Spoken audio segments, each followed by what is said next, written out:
كبيرة من الجيش والحرس الوطني ومجموعات أمنية مكثفة تتواجد في مستوى نقطة ثم جديدة جبل بوشنكا على أين تم محاصرة هذه المجموعات، وهناك طائرة استكشافية، ولم هذه المواجهات أدت إلى وفاة عنصر من الحرس الوطني في حين إصابة الآخر بجروح نتيجة طلق ناري.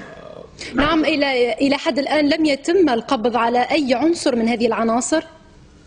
إلى حد هذه اللحظة والمعلومات المتوفرة من أطراف مواطنين يقطنون هناك في بوشنكا وبعض الجهات الأمنية لم يقع القبض على هذه المجموعات المسلحة. نعم. وبحسب تصريح من مصدر أمني متواجد على عين المكان، فأن هذه المجموعة كانت في مستوى تدريبات عالية منذ الفترة الفارقة بالمواقع الجبلية هنا على الحدود ما بين تونس وما بين القصرين وطبسة، الحدود التونسية الجزائرية. نعم.